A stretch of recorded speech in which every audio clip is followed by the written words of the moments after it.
Bonjour à tous.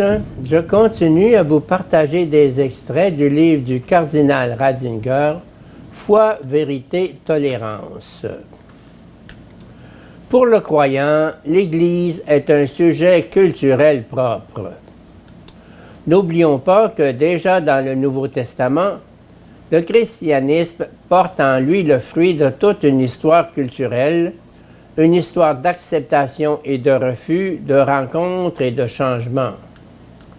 L'histoire de la foi d'Israël, qui se trouve conservée dans le christianisme, a trouvé sa forme dans la lutte avec les cultures égyptiennes, hittites, sumériennes, babyloniennes, perses et grecques.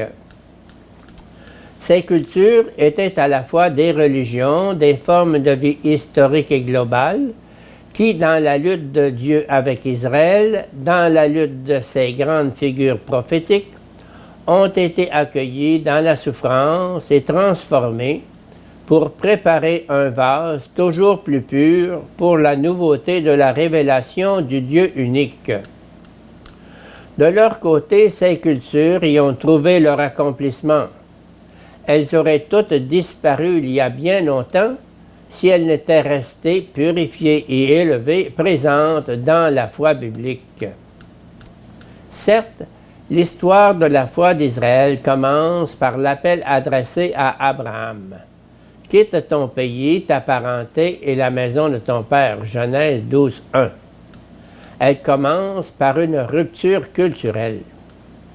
Une telle rupture avec l'histoire passée, un tel départ, auront toujours lieu au début d'une nouvelle étape de l'histoire de la foi. Ce nouveau commencement s'avère cependant être une force de salut qui crée un nouveau centre et attire tout ce qui est vraiment digne de l'homme et de Dieu. Et moi, une fois élevé de terre, j'attirerai tous les hommes à moi. Jean 12, 32. Voilà à quoi correspond cette parole du Seigneur élevé. La croix est d'abord rupture, rejet par l'entourage, élévation de la terre, et précisément, elle devient ainsi le nouveau centre de gravité de l'histoire universelle qui attire vers le haut le rassemblement de ce qui était séparé.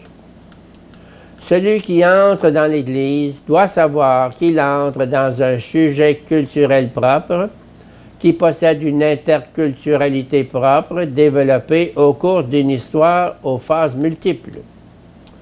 On ne peut devenir chrétien sans un certain exode, sans un bouleversement de toutes les réalités de la vie. En effet, la foi n'est pas un chemin privé menant à Dieu. Elle nous fait entrer dans le peuple de Dieu et son histoire. Dieu s'est lui-même lié à une histoire qui est maintenant aussi la sienne et dont nous ne pouvons nous défaire. Le Christ devenu homme pour l'éternité, il garde un corps pour l'éternité. L'humanité et la corporéité incluent histoire et culture, une histoire bien déterminée avec sa culture, que cela nous plaise ou non. Nous ne pouvons répéter le processus de l'incarnation à notre guise, en recommençant toujours à enlever sa chair au Christ pour lui en offrir une autre à la place. Le Christ demeure lui-même, cela vaut aussi pour ce qui est de son corps. Mais s'il nous attire à lui, cela signifie que puisque le peuple de Dieu n'est pas une formation culturelle particulière, mais qu'il rassemble tous les peuples, l'identité d'origine ressuscitée de la rupture a une place dans ce peuple. Plus encore, elle est nécessaire pour que l'incarnation du Christ, du Logos, arrive à toute sa plénitude.